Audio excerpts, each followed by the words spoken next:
Hello, and thank you for joining us on another one of Baby Alice's afternoon time bedtime stories. We start off with Pegasus, the Winged Horse by Nathaniel Hawthorne. Pegasus, the Winged Horse, is Hawthorne's marvelous retelling of the Greek myth featuring Bellerophon and the flying steed. His alternate story is titled The Chimaera. Let's begin, shall we? Are you ready, baby Elias? Let's begin. Pegasus, the Winged Horse by Nathaniel Hawthorne. Once, in the old times, a fountain gushed out of a hillside in the marvelous land of Greece. And for aught I know, after so many thousand years, it is still gushing out of the very self-same spot. At any rate, there was the pleasant fountain, welling freshly forth and sparkling adown the hillside, in the golden sunset, when a handsome young man named Bellerophon drew near its margin. In his hand he held a bridle, studded with brilliant gems and adorned with a golden bit. Seeing an old man and another of middle age, and a little boy near the fountain, and likewise a maiden who was dipping up some of the water in a pitcher, he paused and begged that he might refresh himself with a draught. "This is very delicious water," he said to the maiden as he rinsed and filled her pitcher after drinking out of it. "Will you be kind enough to tell me whether the fountain has any name?" "Yes, it is called the Fountain of Pirene," answered the maiden, and then she added, "My grandmother has told me that this clear fountain was once a beautiful woman, and when her son was killed by the arrows of the huntress Diana, she melted all away into tears. And so the water, which you find so cool and sweet, is the sorrow of that poor mother's heart." "I should not have dreamed," observed the young stranger, "that so clear a wellspring with its gush and gurgle and its cheery dance out of the shade into the sunlight had so much as one teardrop in its bosom. And this, then, is Pirene? I thank you, pretty maiden, for telling me its name. I have come from a far-away country to find this very spot." A middle-aged country fellow, he had driven his cow to drink out of the spring, stared hard at young Bellerophon and at the handsome bridle which he carried in his hand. "The water courses must be getting low, friend, in your part of the world," remarked he, "if you come so far only to find the fountain of Pirene. But pray, have you lost a horse? I can see you carry the bridle in your hand, and a very pretty one it is with that double row of bright stones upon it. If the horse was as fine as the bridle, you are much to be pitied for losing him." "I have lost no horse," said Bellerophon with a smile, "but I happen to be seeking a very famous one, which, as wise people have informed me, must be found hereabouts, if anywhere. Do you know whether the winged horse Pegasus still haunts the fountain of Pirene, as he used to do in your forefathers' days?" But then the country fellow laughed. "Some of you, my little friends, have probably heard that this Pegasus was a snow-white steed with beautiful silvery wings, who spent most of his time on the summit of Mount Helicon. He was as wild and as swift and as buoyant in his flight through the air as any eagle that ever soared into the clouds. There was nothing else like him in the world. He had no mate. He never had been backed or bridled by a master, and for many a long year he led a solitary and happy life. Oh, how fine a thing it is to be a winged horse, sleeping at night as he did on a lofty mountain top, and passing the greater part of the day in the air. Pegasus seemed hardly to be a creature of the earth, whenever he was seen up very high above people's heads with the sunshine on his silvery wings. You would have thought that he belonged to the sky, and that skimming a little too low, he had got astray among all mists and vapors, and was seeking his way back again. It was very pretty to behold him plunge into the fleecy bosom of a bright cloud, and be lost in it for a moment or two, and then break forth from the other side. Or in a sullen rainstorm, when there was a grey pavement of clouds over the whole sky, it would sometimes happen that the winged horse descended right through it, and the glad light of the upper region would gleam after him. In another instant, it is true, both Pegasus and the pleasant light would be gone away together. But anyone that was fortunate enough to see this wondrous spectacle felt cheerful the whole day afterward, and as much longer as the storm lasted. In the summertime, and in the beautifulest of weather, Pegasus often alighted on the solid earth, and closing his silvery wings would gallop over hill and dale for pastime as fleetly as the wind. Oftener than in any other place, he had been seen near the fountain of Pirene, drinking the delicious water or rolling himself upon the soft grass of the margin. Sometimes too, but Pegasus was very dainty in his food. He would crop a few of the clover blossoms that happened to be sweetest. To the fountain of Pirene, therefore, people's great-grandfathers had been in the habit of going, as long as they were youthful and retained their faith in winged horses, in hopes of getting a glimpse at the beautiful Pegasus. But of late years, he had been very seldom seen. Indeed, there were many of the country folks dwelling within half an hour's walk of the fountain, who had never beheld Pegasus, and did not believe that there was any such a creature in existence. The country fellow to whom Bellerophon was speaking chanced to be one of those incredulous persons, and that was the reason why he laughed. "Pegasus indeed?" cried he, turning up his nose as high as such a flat nose could be turned up. "Pegasus indeed? A winged horse, truly? Why, friend, are you in your senses? Of what use would wings be to a horse? Could he drag the plough so well, you think? To be sure, there might be a little saving in the expense of shoes. But then, how would a man like to see his horse flying out of the stable window?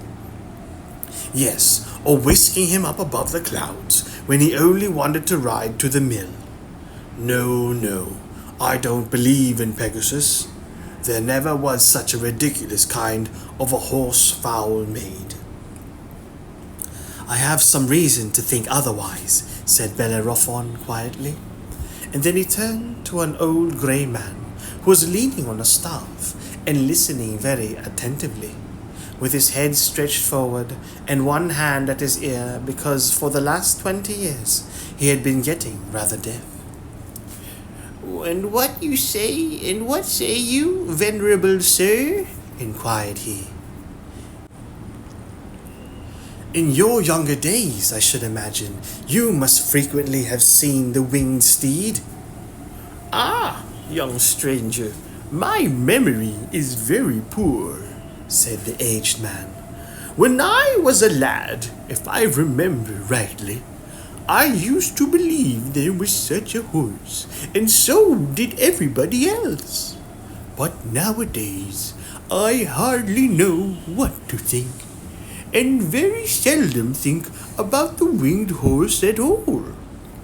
If I ever saw the creature, it was a long, long while ago, and to tell you the truth, I doubt whether I ever did see him again. One day, to be sure, when I was quite a youth, I remember seeing some hoof tramps round about the brink of the fountain. Pegasus might have made those hoof marks, and so might some other horse. Have you never seen him, my fair maiden? Asked Bellerophon of the girl, who stood with the pitcher on her head. While this talk went on, you certainly could see Pegasus, if anybody can, for your eyes are very bright. Once I thought I saw him, replied the maiden, with a smile and a blush. It was either Pegasus or a large white bird, a very great way up in the air. And one other time, as I was coming to the fountain with my pitcher, I heard a neigh. Oh, such a brisk and melodious neigh as that was. My very heart leaped with delight at the sound, but it startled me nevertheless, so that I ran home without filling my pitcher. That truly was a pity. That was truly a pity, said Bellerophon. And he turned to the child, whom I mentioned at the beginning of the story, who was gazing at him as children are apt to gaze at strangers, with his rosy mouth wide open. Well, my little fellow, cried Bellerophon, playfully pulling one of his curls, I suppose you have often seen the winged horse? That I have, answered the child, very readily. I saw him yesterday, and many times before. You are a fine little man, said Bellerophon, drawing the child closer to him. Come, tell me all about it. Why, replied the child, I often come here to sail little boats in the fountain, and to gather pretty pebbles out of its basin. And sometimes, when I look down into the water, I see the image of the winged horse in the picture of the sky that is there. I wish he would come down and take me on his back and let me ride him up to the moon. But if I so much as stir to look at him, he flies far away, out of sight.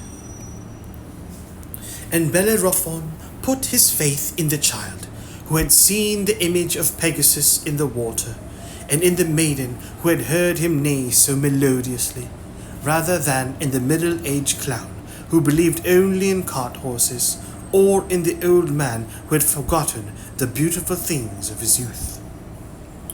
Therefore he hunted about the fountain of Pirene for a great many days afterward. He kept continually on the watch, looking upward at the sky or else down into the water, hoping forever that he should see either the reflected image of the winged horse or the marvelous reality. He held the bridle with its bright gems and golden bit always ready in his hand. The rustic people who dwelt in the neighborhood and drove their cattle to the fountain to drink would often laugh at poor Bellerophon and sometimes take him pretty severely to task. They told him that an able-bodied young man like himself ought to have better business than to be wasting his time in such an idle pursuit. They offered to sell him a horse if he wanted one, and when Bellerophon declined the purchase, they tried to drive a bargain with him for his fine bridle. Even the country boys thought him so very foolish that they used to have a great deal of sport about him, and were rude enough not to care a fig, although Bellerophon saw and heard it. One little urchin, for example, would play Pegasus and cut the oddest imaginable capers by way of flying, while one of his schoolfellows would scamper after him, holding forth a twist of bulrushes, which was intended to represent Bellerophon's ornamental bridle. But the gentle child, who had seen the picture of Pegasus in the water, comforted the young stranger more than all the naughty boys could torment him. The dear little fellow, in his play hours, often sat down beside him, and without speaking a word would look down into the fountain and up toward the sky, with so innocent a faith that Bellerophon could not help feeling encouraged.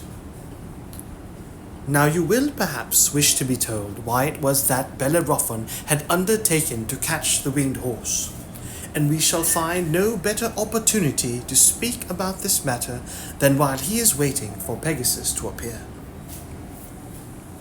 If I were to relate the whole of Bellerophon's previous adventures, they might easily grow into a very long story. It will be quite enough to say that in a certain country in Asia, a terrible monster called a Chimaera had made its appearance, and was doing more mischief than could be talked about between now and sunset. According to the best accounts which I have been able to obtain, this Chimaera was nearly, if not quite, the ugliest and most poisonous creature, and the strangest and uncounterblessed, and the hardest to fight with, and the most difficult to run away from, that ever came out of the earth's inside. It had a tail like a boa constrictor. Its body was like I do not care what, and it had 3 separate heads, one of which was a lion's, and the second a goat's, and the third an abominably great snake's. And a hot blast of fire came flaming out of each of its 3 mouths. Being an earthly monster, I doubt whether it had any wings, but wings or no, it ran like a goat and lion, and wriggled along like a serpent, and thus contrived to make about as much speed as all the 3 together. Oh, the mischief and mischief and mischief that this naughty creature did! With its flaming breath, it could set a forest on fire, or burn up a field of grain, or, for that matter, a village, with all its fences and houses. It laid waste the whole country round about, and used to eat up people and animals alive, and cook them afterward in the burning oven of its stomach.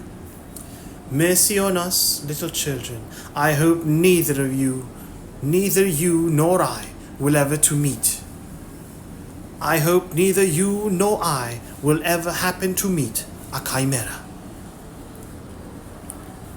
While the hateful beast, if a beast we can anywise call it, was doing all these horrible things, it so chanced that Bellerophon came to that part of the world on a visit to the king. The king's name was Labates, and Lycia was the country which he ruled. The king's name was Iobates, and Lycia was the country which he ruled over. Bellerophon was one of the bravest youths in the world, and desired nothing so much as to do some valiant and beneficent deed, such as would make all mankind admire and love him. In those days, the only way for a young man to distinguish himself was by fighting battles, either with the enemies of his country, or with wicked giants, or with troublesome dragons, or with wild beasts when he could find nothing more dangerous to encounter. King Iobates,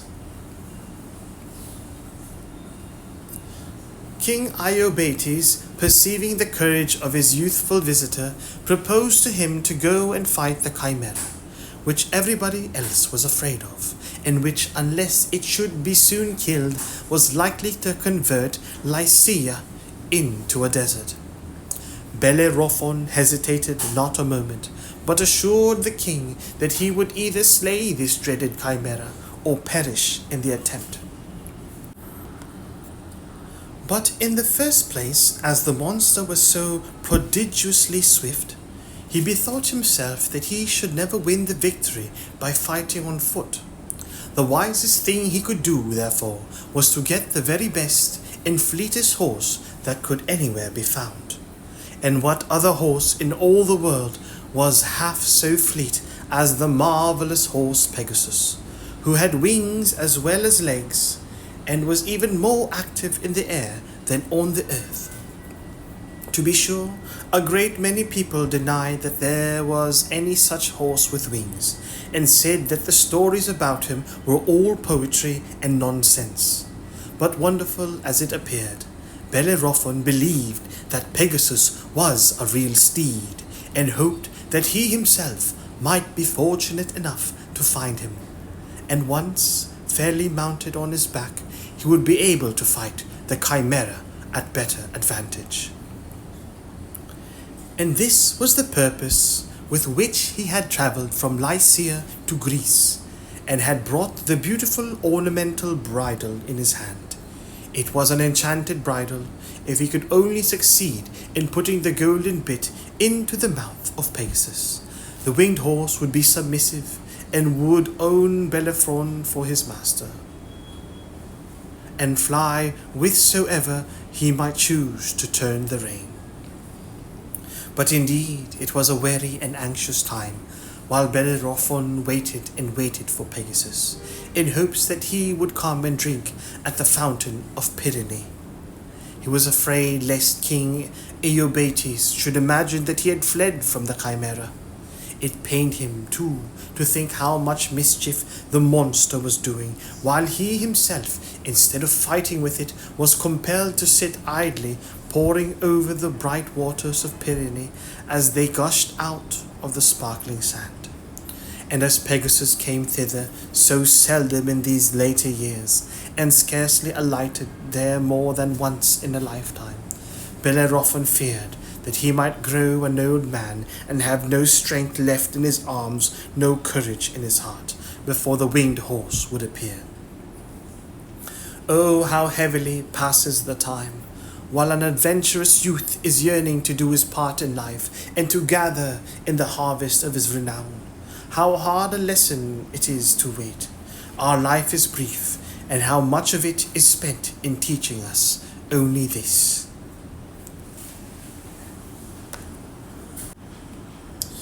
Well was it for Bellerophon that the gentle child had grown so fond of him, and was never weary of keeping him company.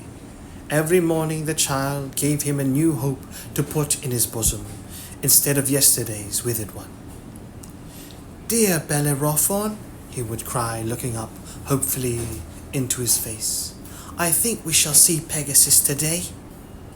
And at length, if it had not been for the little boy's unwavering faith, Bellerophon would have given up all hope, and would have gone back to Lycia, and have done his best to slay the Chimaera without the help of the winged horse.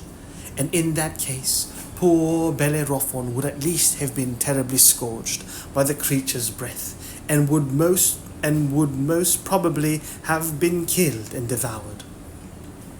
Nobody should ever try to fight an earth-born Chimaera unless he can first get upon the back of an aerial steed. One morning the child spoke to Bellerophon even more hopefully than usual. "Dear, dear Bellerophon," cried he, "I know not why it is, but I feel as if we should certainly see Pegasus today." And all that day he would not stir a step from Bellerophon's side, so they ate a crust of bread together and drank some of the water of the fountain. In the afternoon there they sat, and Bellerophon had thrown his arm around the child, who likewise had put one of his little hands into Bellerophon's. The latter was lost in his own thoughts, and was fixing his eyes vacantly on the trunks of trees that overshadowed the fountain, and on the grapevines that clambered up among their branches. But the gentle child was gazing down into the water. He was grieved for Bellerophon's sake, that the hope of another day should be deceived like so many before it. and 2 or 3 quiet teardrops fell from his eyes, and mingled with what was said to be the many tears of Pirene, when she wept for her slain children. But when he least thought of it, Bellerophon felt the pressure of the child's little hand, and heard a soft, almost breathless whisper. "See there, dear Bellerophon, there is an image in the water." The young man looked down into the dimpling mirror of the fountain, and saw what he took to be the reflection of a bird which seemed to be flying at a great height in the air, with a gleam of sunshine on its snowy or silvery wings. "What a splendid bird it must be," said he, "and how very large it looks, though it must really be flying higher than the clouds." "It makes me tremble," whispered the child. "I am afraid to look up into the air. It is very beautiful, and yet I dare only look at its image in the water. Dear Bellerophon, do you not see that it is no bird? It is the winged horse Pegasus." Bellerophon's heart began to throb. He gazed keenly upward, but could not see the winged creature, whether bird or horse, because just then it had plunged into the fleecy depths of a summer cloud. It was but a moment, however, before the object appeared, sinking lightly down out of the cloud, although still at a vast distance from the earth. Bellerophon caught the child in his arms and shrank back with him, so that they were both hidden among the thick shrubbery which grew all around the fountain. Not that he was afraid of any harm, but he dreaded lest, if Pegasus caught a glimpse of them, he would fly far away and alight in some inaccessible mountain top, for it was really the winged horse. After they had expected him for so long, he was coming to quench his thirst with the water of Pirene. Nearer and nearer came the aerial wonder, flying in great circles as you may have seen a dove when about to alight. Downward came Pegasus in those wide, sweeping circles, which grew narrower and narrower still as he gradually approached the earth. The nigher the view of him, the more beautiful he was, and the more marvelous the sweep of his silvery wings.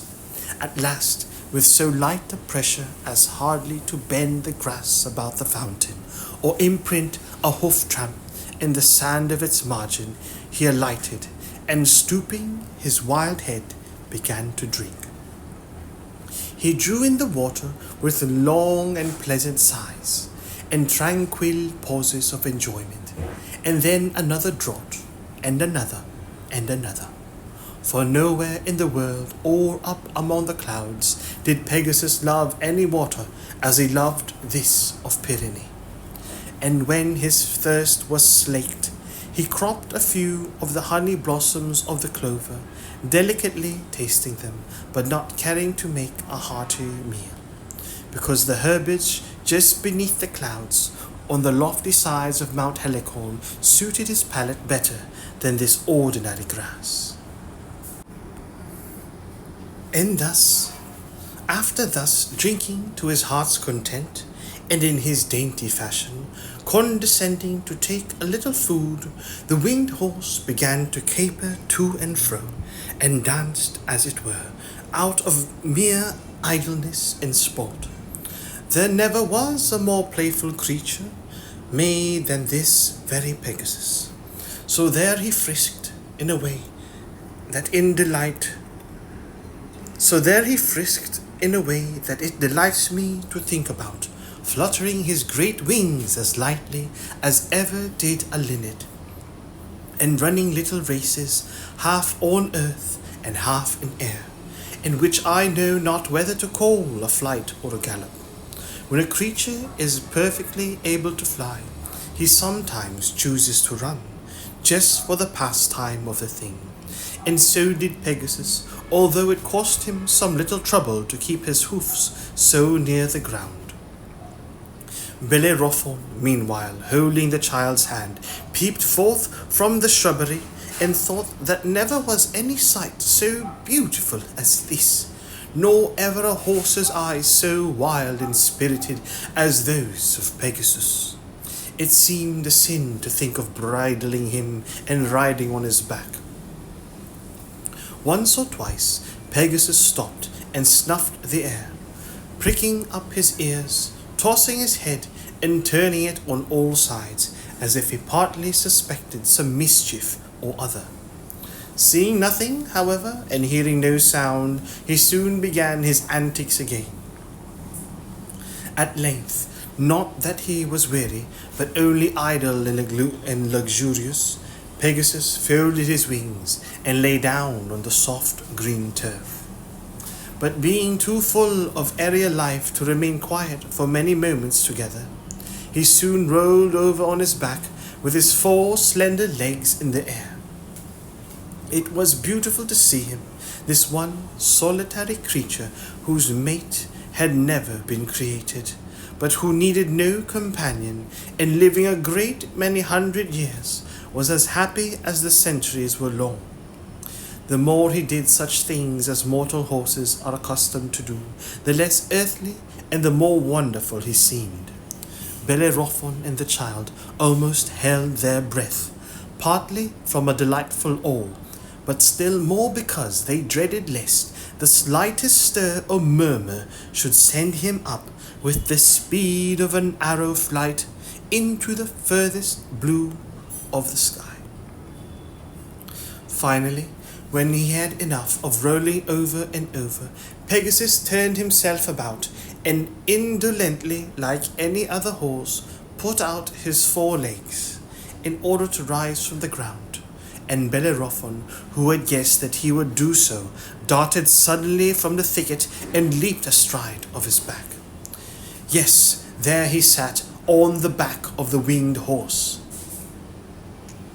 But what a bound did Pegasus make, when for the first time he felt the weight of a mortal man upon his loins. A bound indeed! Before he had time to draw breath, Bellerophon found himself 500 feet aloft, still shooting upward, while the winged horse snorted and trembled with terror and anger. Upward he went, up, until he plunged into the cold, misty bosom of a cloud, at which, only a little while before, Bellerophon had been gazing and fancying it a very pleasant spot. Then again, out of the heart of the cloud, Pegasus shot down like a thunderbolt, as if he meant to dash both himself and his rider headlong against a rock. Then he went through about 1,000 of the wildest caprioles that had ever been performed either by a bird or a horse. I cannot tell you half that he did. He skimmed straight forward and sideways and backwards. He reared himself erect, with his 4 legs on a wreath of mist, and his hind legs on nothing at all.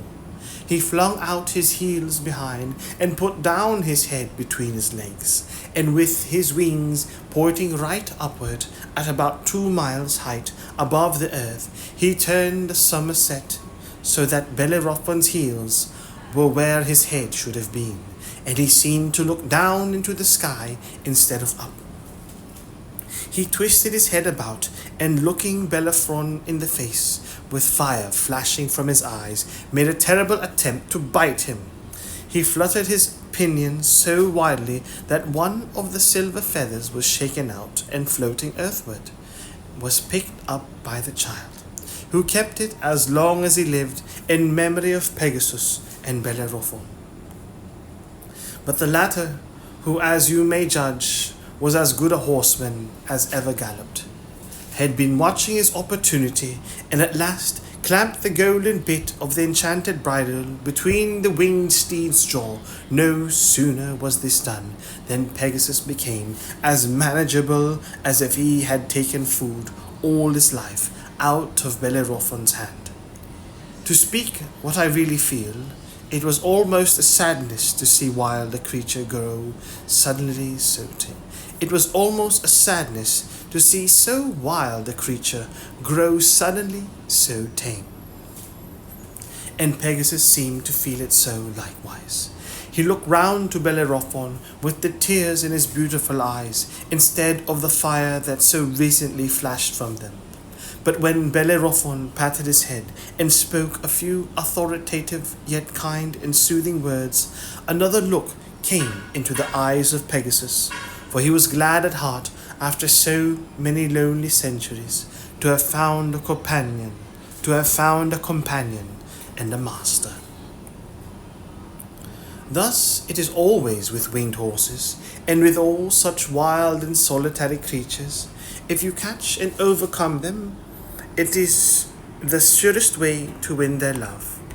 While Pegasus had been doing his utmost to shake Bellerophon off his back, he had flown a very long distance, and they had come within sight of a lofty mountain by the time the bit was in his mouth.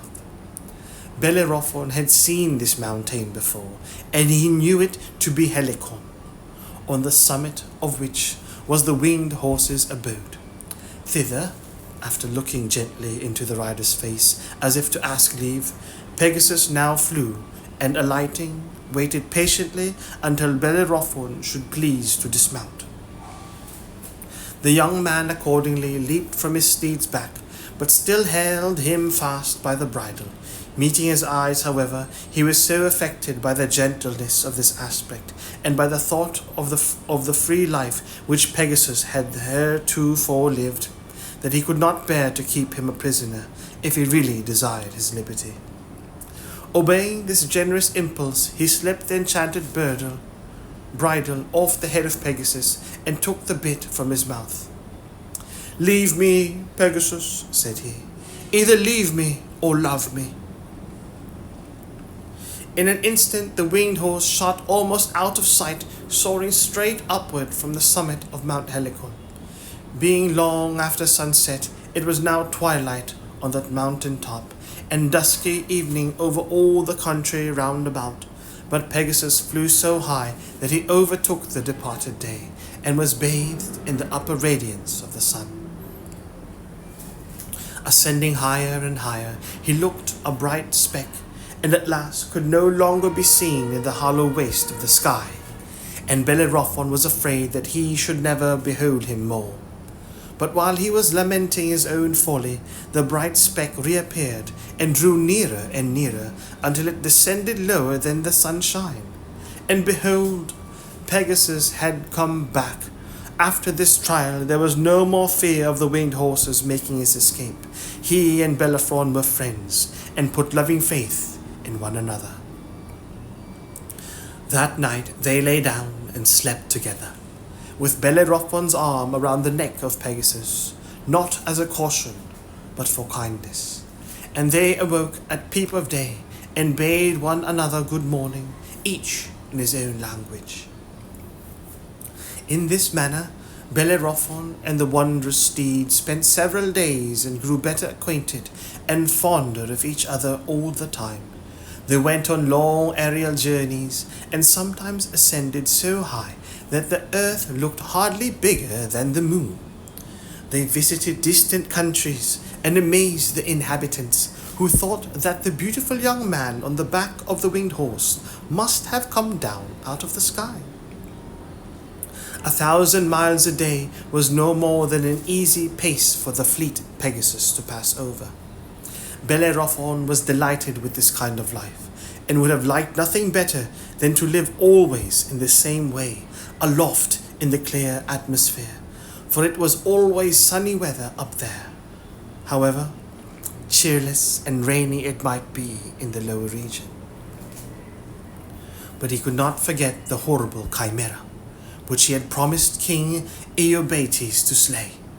So at last, when he had become well accustomed to the feats of horsemanship in the air, and could manage Pegasus with the least motion of his hand, and had taught him to obey his voice, he determined to attempt the performance of this perilous adventure. At daybreak, therefore, as soon as he unclosed his eyes, he gently pinched the winged horse's ear in order to arouse him. Pegasus immediately started from the ground, and pranced about 1/4 of a mile aloft, and made a grand sweep around the mountain top by way of showing that he was wide awake and ready for any kind of exertion. During the whole of this little flight, he uttered a loud, brisk, and melodious neigh, and finally came down at Bellerophon's side as lightly as you ever saw a sparrow hop upon a twig. "Well done, dear Pegasus, well done, my sky skimmer," cried Bellerophon, fondly stroking the horse's neck. "And now, my fleet and beautiful friend, we must break our fast. Today we are to fight the terrible Chimaera." As soon as they had eaten their morning meal and drank some sparkling water from a spring called Hippocrene, Pegasus held out his head of his own accord so that his master might put on the bridle. Then, with a great many playful leaps and airy caperings, he showed his impatience to be gone, while Bellerophon was girding on his sword and hanging his shield about his neck and preparing himself for battle. When everything was ready, the rider mounted, and as was his custom when going a long distance, ascended 5 miles perpendicularly, so as the better to see whither he was directing his course. Then he turned the head of Pegasus toward the east, and set out for Lycia. In their flight they overtook an eagle, and came so nigh him before he could get out of their way that Bellerophon might easily have caught him by the leg. Hastening onward at this rate, it was still early in the forenoon when they beheld the lofty mountains of Lycia, with their deep and shaggy valleys. If Bellerophon had been told truly, it was in one of these dismal valleys that the hideous Chimaera had taken up its abode. Being now so near the journey's end, the winged horse gradually descended with his rider, and they took advantage of some clouds that were floating over the mountain tops, in order to conceal themselves. Hovering on the upper surface of a cloud and peeping over its edge, Bellerophon had a pretty distinct view of the mountainous part of Lycia, and could look into all its shadowy vales at once. At first there appeared to be nothing remarkable. It was a wild, savage, and rocky tract of high and precipitous hills. In the more level part of the country there were the ruins of houses that had been burned, and here and there the carcasses of dead cattle strewn about the pastures where they had been feeding. The Chimaera must have done this mischief, thought Bellerophon, but where can the monster be? As I have already said, there was nothing remarkable to be detected at first sight in any of the valleys and dells that lay among the precipitous heights of the mountains. Nothing at all, unless indeed it were 3 spires of black smoke, which issued from what seemed to be the mouth of a cavern, and clambered sullenly into the atmosphere. Before reaching the mountain top, these 3 black smoke wreaths mingled themselves into one. The cavern was almost directly beneath the winged horse and his rider, at the distance of about 1,000 feet. The smoke, as it crept heavily upward, had an ugly, sulphurous, stifling scent, which caused Pegasus to snort and Bellerophon to sneeze. So disagreeable was it to the marvelous steed, who was accustomed to breathe only the purest air, that he waved his wings and shot 1/2 mile out of the range of this offensive vapor. But on looking behind him, Bellerophon saw something that induced him first to draw the bridle and then to turn Pegasus about. He made a sign, which the winged horse understood, and sunk slowly through the air, until his hoofs were scarcely more than a man's height above the rocky bottom of the valley. In front, as far off as you could throw a stone, was the cavern's mouth, with the 3 smoke wreaths oozing out of it. And what else did Bellerophon behold there? There seemed to be a heap of strange and terrible creatures curled up within the cavern. Their bodies lay so close together that Bellerophon could not distinguish them apart. But judging by their heads, one of these creatures was a huge snake, the second a fierce lion, and the third an ugly goat. The lion and the goat were asleep. The snake was broad awake and kept staring around him with a great pair of fiery eyes. But, and this was the most wonderful part of the matter, the 3 spires of smoke evidently issued from the nostrils of these 3 heads. So strange was the spectacle that though Bellerophon had been all along expecting it, the truth did not immediately occur to him, that here was the terrible 3-headed Chimaera. He had found out the Chimaera's cavern. The snake, the lion, and the goat, as he supposed them to be, were not 3 separate creatures, but one monster.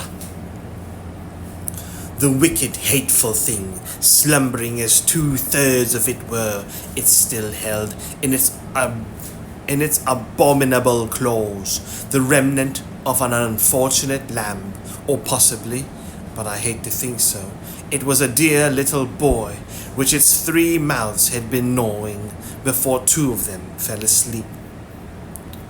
All at once Bellerophon started as from a dream, and knew it to be the Chimaera. Pegasus seemed to know it at the same instant, and set forth a neigh that sounded like the call of a trumpet to battle. At this sound 3 heads reared themselves erect, and bleached out great flashes of flame. Before Bellerophon had time to consider what to do next, the monster flung itself out of the cavern and sprang straight toward him with its immense claws extended and its snaky tail twisting itself venomously behind. If Pegasus had not been as nimble as a bird, both he and his rider would have been overthrown by the Chimaera's headlong rush, and thus the battle have been ended before it was well begun. But the winged horse was not to be caught so. In the twinkling of an eye he was up and aloft, halfway to the clouds, snorting with anger. He shuddered too, not with affright, but with utter disgust at the loathsomeness of this poisonous thing with 3 heads. The Chimaera, on the other hand, raised itself up, so as to stand absolutely on the tip end of its tail, with its talons pawing fiercely in the air, and its 3 heads sputtering fire at Pegasus and his rider. My stars, how it roared and hissed and bellowed!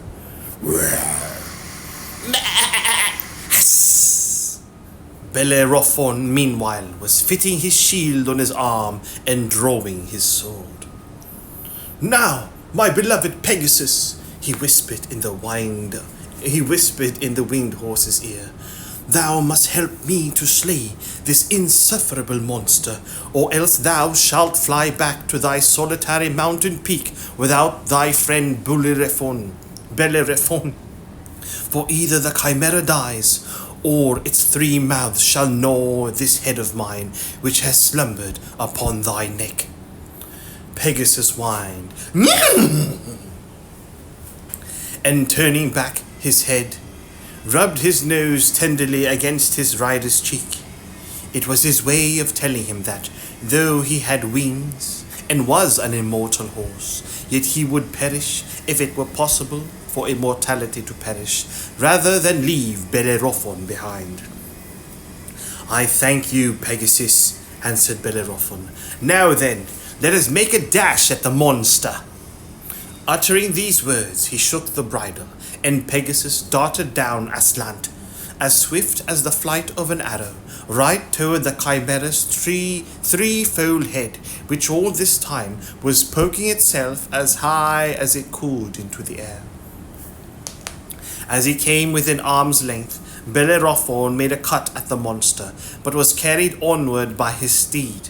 Before he could see whether the blow had been successful, Pegasus continued his course, but soon wheeled round, at about the same distance from the Chimaera as before. Bellerophon then perceived that he had cut the goat's head of the monster almost off, so that it dangled downward by the skin and seemed quite dead. But to make amends, the snake's head and the lion's head had taken all the fierceness of the dead one into themselves, and spit flame and hissed and rolled with a vast deal more fury than before. "Never mind, my brave Pegasus," cried Bellerophon. "With another stroke like that, we will stop either its hissing or its roaring." And again he shook the bridle, dashing aslantwise as before. The winged horse made another arrow flight toward the Chimaera, and Bellerophon aimed another downright stroke at one of the two remaining heads as he shot by. But this time neither he nor Pegasus escaped so well as at first. With one of its claws, the Chimaera had given the young man a deep scratch in his shoulder, and had slightly damaged the left wing of the flying steed with the other. On his part, Bellerophon had mortally wounded the lion's head of the monster, insomuch that it now hung downward, with its fire almost extinguished, and seething out gaps of thick black smoke. The snake's head, however, which was the only one now left, was twice as fierce and venomous as ever before. It belched forth shoots of fire 500 yards long, and emitted hisses so loud, so harsh, and so ear-piercing that King Eubates heard them 50 miles off, and trembled till the throne shook under him. "Well a day," thought the poor king. "The Chimaera is certainly coming to devour me." Meanwhile, Pegasus had again paused in the air, and neighed angrily, while sparkles of a pure crystal flame darted out of his eyes. How unlike a lurid fire of the Chimaera! The aerial steed spirit was all aroused, and so was that of Bellerophon. "Dost thou bleed, my immortal horse?" cried the young man, caring less for his own hurt than for the anguish of this glorious creature that ought never to have tasted pain.